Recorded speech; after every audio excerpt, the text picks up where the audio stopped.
Hello बच्चों। यहां लिखा है man holds an umbrella at 30 degree with the vertical to keep himself dry, मतलब बारिश से बचने के लिए। He then runs at a speed 10 metre पर second, finds that the rain drops are hitting vertically. Study the following statement and which are correct. Clear? तो ये आपको बताना है। तो सबसे पहले देखो, यहां कहीं पे मान लो ये रोड दी गई है, यहां ये पर्सन खड़ा हुआ है जो कि बारिश से बचने के लिए अपने छाते को वर्टिकल से 30 के एंगल पे लगा के रखा हुआ है। अब ये आपके पास लॉजिक आपको आना चाहिए कि इसने अगर अपने इस छाते को वर्टिकल से 30 के एंगल पे लगा के रखा हुआ, दैट मीन्स रेन ऐसी आ रही होगी, तभी इसने ऐसा रख रखा है। क्लियर? तो ये डायरेक्शन ऑफ रेन हो गया, मतलब ये वर्टिकल के साथ 30 के एंगल पे आ रही है। तो इसका वर्टिकल कंपोनेंट हो गया वी आर कॉस 30, और यहां पे जो इसका कंपोनेंट आ जाएगा that is v r sine 30। क्या बात समझ में आ रही है आपको? अब बोला गया कि पर्सन ने अपना अम्ब्रेला वगैरह छोड़ दिया और ये भागने लगा 10 मीटर पर सेकेंड से। तो जब 10 मीटर पर सेकेंड से भागना चालू किया तो अब इसको रेन वर्टिकल दिख रही है। रेन किस डायरेक्शन में दिख रही है इसको?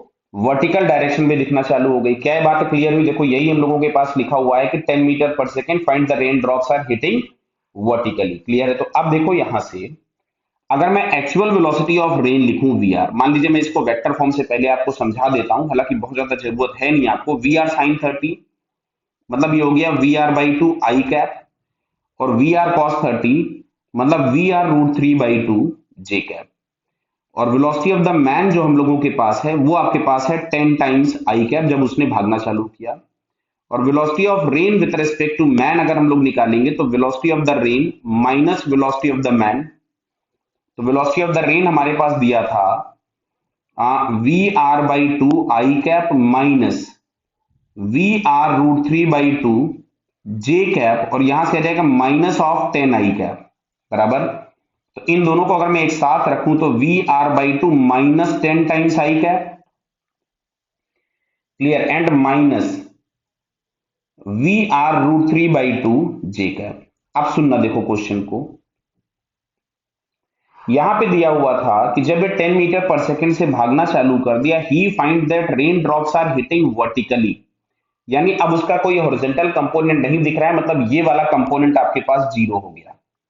दिस कंपोनेंट बिकम्स जीरो, केवल यही वाला कंपोनेंट दिख रहा है।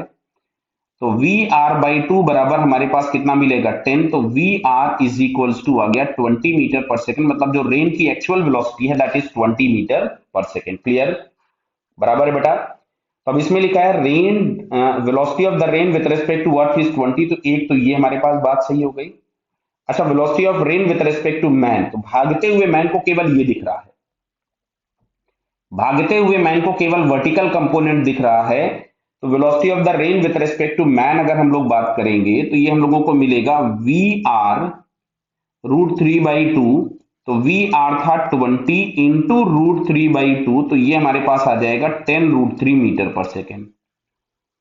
यानी मैन के रेस्पेक्ट में जो वेलोसिटी मिलेगी वो 10 रूट 3 मीटर पर सेकेंड, मतलब ये दूसरा वाला ऑप्शन भी करेक्ट हो गया है ना। तो अब बाकी वाले फिर दो गलत हो जाएंगे, तो फर्स्ट एंड सेकंड करेक्ट वाला ऑप्शन आपको ये पहला वाला दिखता है। क्लियर? तो यहां से इसका करेक्ट आंसर हो जाएगा 1। अब सुनो इधर, अच्छा बात को ध्यान से समझो, एक छोटा सा और मेथड, इतने लंबे की जरूरत नहीं थी। जब पर्सन खड़ा हुआ था तो इसको ये दो कंपोनेंट दिख रहे थे, जब पर्सन ने भागना चालू किया तो ये हॉरिजॉन्टल वाला दिखना बंद हो गया।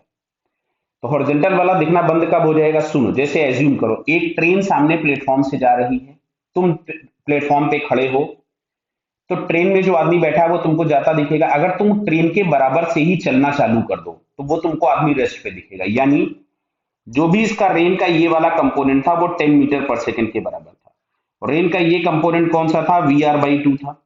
तो वी आर बाई टू 10 के बराबर था, तो वी आर आपको सीधे यहां से 20 मिल जाता। तो इतनी कैलकुलेशन करने की आपको जरूरत नहीं पड़ेगी अगर आप बेसिक लॉजिक यूज करोगे। क्लियर बेटा? तो फिर इसका आंसर फर्स्ट करेक्ट है। All the best.